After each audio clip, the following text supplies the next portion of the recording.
Mbakwe sets his team. He lets the much time come off as he can, takes the snap. They'll run to the right. He'll get around the corner and run out of bounds at about the 7-yard line. That's where they'll spot it down. It'll be 2nd and goal from the 7. Thompson needs that clock to stop. So if there is a score, they got plenty of time for whoever's at quarterback to come in and make some plays. But well, the interesting thing about the last offensive series, Sims came in, but he didn't run the ball. So 2nd and goal. Mbakwe again up the middle. Touchdown.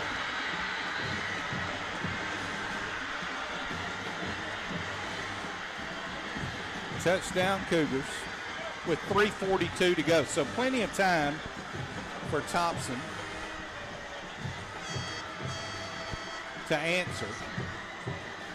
But it's a 1-point game, and they'll go for 2, I'm sure. Yeah, that'll make it 29-26 if they get it, where a field goal can only tie it at best.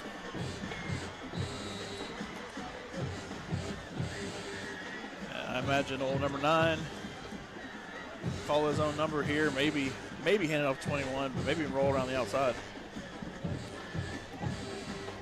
He'll keep it. He's going to pass. Looking back to the left. Man wide open. It's a big old offensive lineman, and nobody can get him on the ground. My goodness.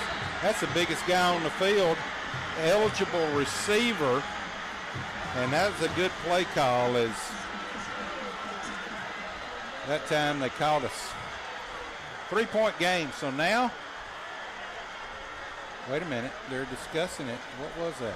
There's a flag. It's probably going to be a celebration. I was trying to watch on the ESPN replay to see if he was covered out there. If he was, it won't count. I don't know that he necessarily was. Oh, he spiked the ball. Yeah, there was a receiver out there, but if he was off the line of scrimmage, it's not going to matter. But that flag came in late. It's a celebration. All right, here's the call. Dead ball, unsportsmanlike conduct foul on the offense. The touchdown is good. Penalty will be enforced on the kickoff. All right, so it's going to be enforced on the kickoff. That's a big 15 yards in our favor, and so the biggest Jaylen kickoff of the night coming up. Yeah, and their kicking game hadn't been super strong, hadn't been able to put it in the end zone. You back them up 15 yards, they're going to kick it from their own 25. So you got to think there's a little bit of a return here for Thompson. That is a massive young man, Jaylen Mbakwe, a senior offensive lineman. I don't know. He's, I couldn't even guess how big he is. He's a big boy. Going to Oregon, 4-star guy, top 10 recruit in the state this year. Okay, here we go. Hearn deep along with Anquan Fagans. Is that Fagans over there? Yeah, it is. Didn't look like him for a second. Here's the kickoff. Jaylen kickoff. It will come to Fagans. Fagans will take it at the 25-30. Knocked down at the 34. Tried to run it back to the left, and they had that lane covered. So fairly good field position. As here we go now with a chance to win this game. Of course, a field goal would tie it. 66 yards to go. 3 minutes, 35 seconds. Trent does come back out. All comes down to this right here. So we got plenty of time. No need to panic. Just got to move the ball. Landrew and Deuce Oliver to the right. Kobe Hearn out there to the left. And that is Price Lewis in the game in the other slot. Seaborn back to pass. Throw it down the right side. Overshoots everybody. Incomplete. 2nd and 10. Just nobody expecting that out there. Also, I'd like to point out Jaylen Mbakwe in at cornerback down here on Landrew. Landrew's been beating his guy all game long. Now you see number 9 down here on the near side playing cornerback, the position he's most likely going to play when he goes to Tuscaloosa. Now that the game all comes down to this, he doesn't really have to play quarterback anymore, so he's going to come in and put it all on the line to try to stop Thompson from scoring here.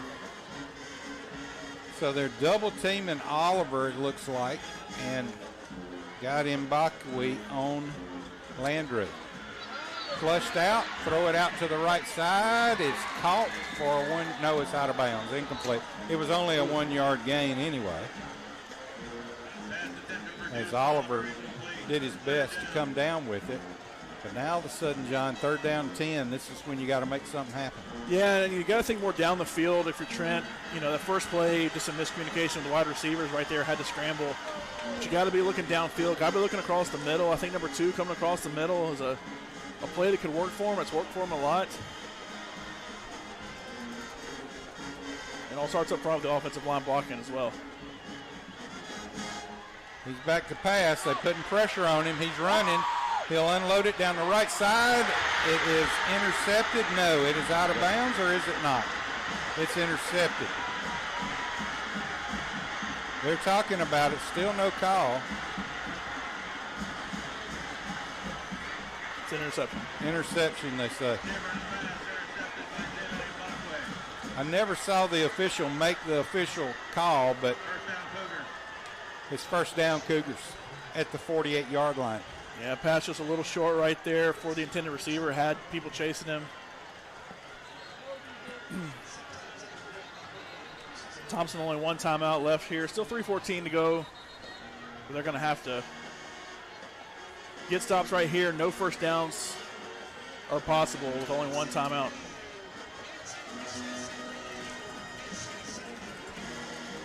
So I would be shocked if Mbakwe gave the ball to anybody.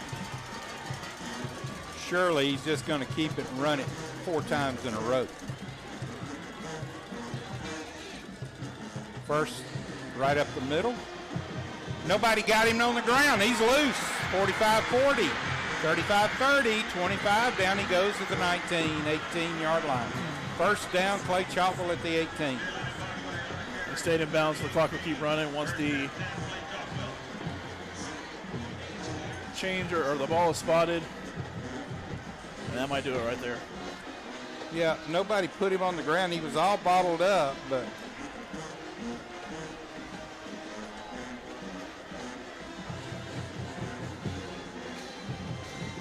Thompson in a world of hurt right here.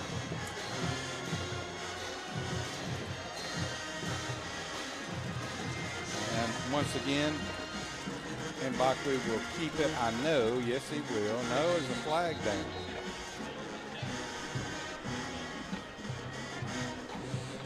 And it's false start. That'll stop the clock.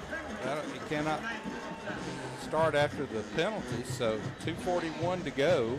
1st and 15. Still a glimmer of hope for the Warriors. And I thought the clock could not start on a penalty like that. It's an offensive penalty, so it'll keep running. It's meant to punish the offense if the offense was, let's say if Clay was driving right now. Right. So it's kind of a way to, I guess, game the system right there. So now they get to run 25 more seconds off the clock before the snap. This time they'll hand it off. They don't get him on the ground. Now they do. Good tackle by Jaden Davis. 2nd down, 15 yards to go, which means absolutely nothing right here now, but we will call a timeout after this play. But they'll take it down as far as they can. 1:50 to go in the game. Play clock now at 10 seconds. They'll get set. Take the snap.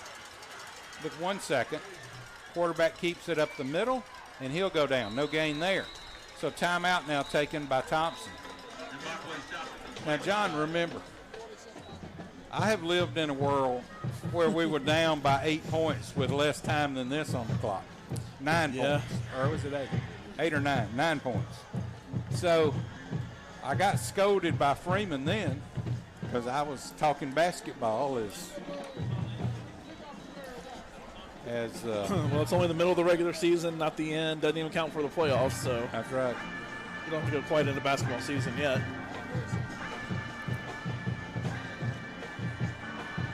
As as AL.com so adequately wrote an article about it.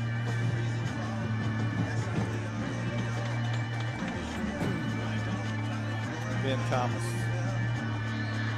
the author of that article. So I learned then, it ain't over till it's over. So what'll happen right here, they'll run the ball obviously. Don't want to give Thompson a potential incomplete pass. That'll run roughly 8 seconds off the clock. Let's say it gets to 120. 40-second clock should start right after that, which would get it down. If they don't get the first down, we'll get it down to 40 seconds.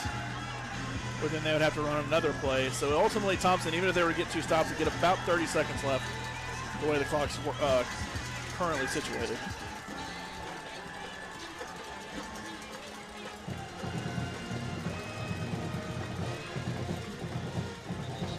There's a flag offsides. Thompson lined up in the neutral zone. Well, you can't do that.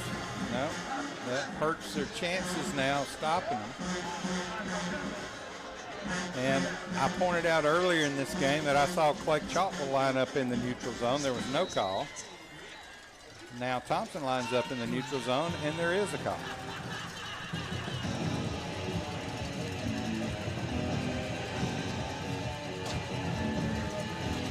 So they'll straighten it out, and they're back to being set to get the snap. It's been a long time since the last snap. Quarterback keeps it around the right side. He's going to walk in, touchdown, Clay-Chalkville.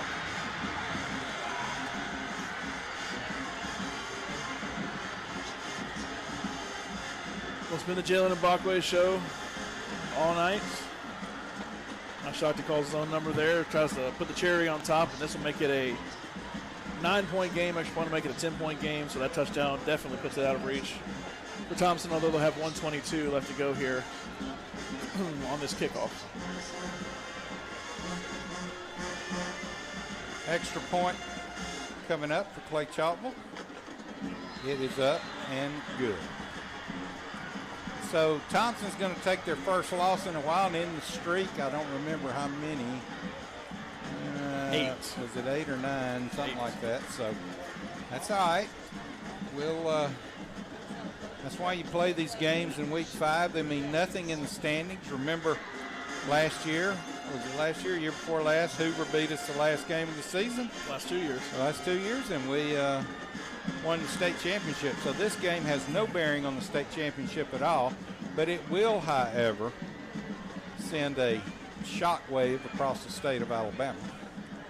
And look, Clay-Chalkville, they're number 2 in Class 6A behind Saraland, who's number 1. Saraland, arguably the best team in the state with all the talent that they have, kind of 1A, 1B with them and Thompson. Now people will move Saraland up to number 1 with this loss for Thompson. But Clay-Chalkville's right there, too. And look, they've been arguably the 2 best teams in the state now that Clay has proven on the field to beat Thompson. And I fully expect those 2 to be facing off against each other in the state championship. You got Mount Brook, you got Parker, you got some good teams down in Class 6A. But, you know, I used to argue back in the day with 5A and 6A. It's the same now with 6A and 7A. There's still some legit teams, regardless of classification. So here's Hearn with it. He'll be knocked down at the 25-yard line. 1:15 to go. And that's where Thompson will put it in place. So real simple, John. A quick touchdown on 1, 2, or 3 plays. Onside kick, quick touchdown, we win. Sounds real simple when you say it like that. A little harder to do out on the field, but hey, like you mentioned, crazier things have happened. Won't be much of a post-game show tonight. Tim Melton will have us a little bit, but not many scores around since we're playing on Thursday night. Yeah, I wrote the big matchup, Mount Brook Hoover tomorrow, kind of setting the stage for those 2 big teams in 6A and 7A, and of course Thompson will face Hoover here in a few weeks. Seaborn back to pass, throw it out in the flat. It's caught, but no gain. No timeouts to stop the clock, so those short little passes aren't really going to do much for you other than burn clock. Michael Dujon with the reception.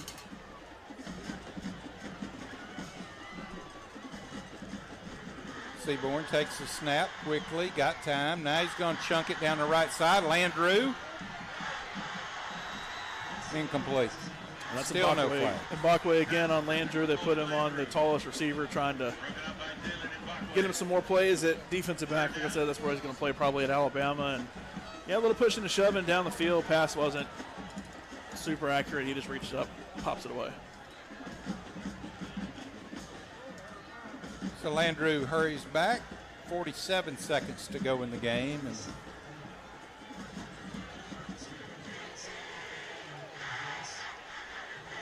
take the snap, look the other way, throw it deep down the middle. It's caught. Kobe Hearn. He's loose. If he can keep his feet, he cuts back at the 30, 25-20, 15-10, 5, touchdown, Kobe Hearn. Okay. Well, there's your touchdown. 3 plays, onside kick. 33.4 seconds left. What do you think, Tim? They're not playing basketball yet. Wow. Hey, I'll give Hearn credit, too, for outrunning Jaylen Mbakwe. He turned around, was chasing him down. I thought the cutback may get him in trouble, but then you had Bryce Lewis throwing an extra block as well on 23 that had been on Landrew all night, and Mbakwe tried to grab him in the back of the shirt. Couldn't quite bring him down. Good pitch and catch and touchdown there. Hey, across the middle, we've been talking about across the middle was something they could do.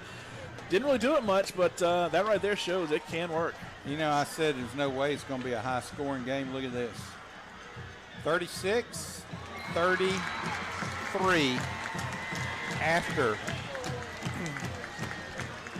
the Eco Credit Union extra point. By the way, good job for Hearn. The ball was kind of bobbled a little bit, not a super accurate pass, able to haul it in, get past the guy who tried to pull him at the shoestrings, and then outrun Mbakwe there. So great job by number 7, and number 7 is going to come back out there again on the hands team, and let's see what John Allen McGuire can do here on the onside kick.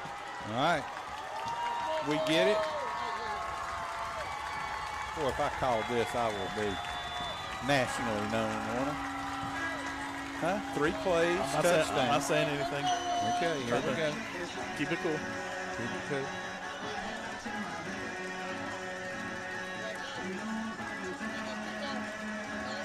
Okay, here's McGuire's. He'll come out. Let's see if he tees it up or he lays it on there. I'm not sure I've ever seen. He'll bring a tee out. He's going to go to the far hash mark. That's where the onside kick will be attempted. There are 4 guys to the left of him. I almost had too many people out there. Yep. 4 to the left, 6 to the right. He's kicking it right at Mbakwe for Clay-Chalkville, who's standing right outside, right on top of the 50 number.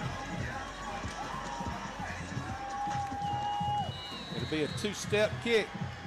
It takes a bounce in the air. It's loose. Thompson's got it at the 45-yard line. First down, Thompson at the 45. I did not see who came up with it. Yeah, I didn't either. It was kind of a, whoever initially grabbed it didn't quite hang on to it, and Thompson people kind of jumped on top of him to make sure he had it. But here we go, Thompson football. It is number 10 had it at first, and then I couldn't see who actually ended up grabbing it. I can't either. Anquan Fagans got it. Anquan Fagans ended up coming in there after Angel Jones ended up kind of batting it down. All right, here we go. 45-yard line. Thompson about 20 yards away from McGuire's range to tie. Seaborn to pass. Throw it across the middle. It's caught at the 30-yard line.